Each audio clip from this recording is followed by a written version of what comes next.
ในวันที่1 ธันวาคม 2025 นี้การนำผักลัดนำโดยทานทองลุ้นศรีสุริตเลขาธิการใหญ่คณะบริหารงานศูนย์กลางพรรคประชาชนปฏิบัติลาวประธานประเทศแห่งสาธารณรัฐประชาธิปไตยประชาชนลาวพร้อมด้วยการนำขั้นสูงได้เข้าวางพวงมาลาอยู่อนุสาวรีย์นักรบนิรนามดาวแดงและวางกระตาดอกไม้อยู่หอพิพิธภัณฑ์ประธานไก่สอนพรหมวิหารเนื่องในโอกาสเฉลิมฉลองวันสถาปนาสาธารณรัฐประชาธิปไตยประชาชนลาวครบรอบ50 ปีและวันเกิดประธานไก่สอนพรหมวิหารครบรอบ105 ปี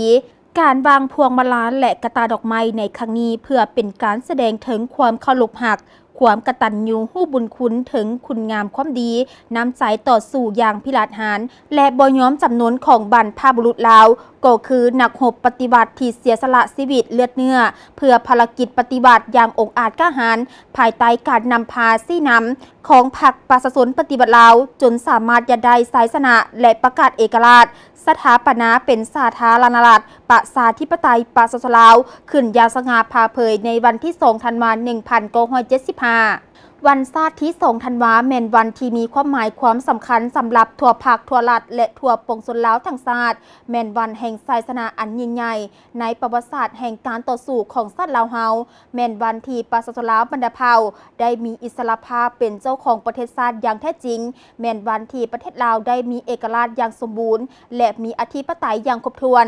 มีที่ตั้งอันสมเกียรติและมีฐานะเท่าเทียมกับประเทศอื่นๆในเวทีประชาคมโลกทางแม่นวันแห่งสันติภาพวันแห่งการก้าวสู่ยุคสมัยใหม่แห่งการสร้างประเทศลาวสันติภาพเอกราชประชาธิปไตยเอกภาพวัฒนถาวร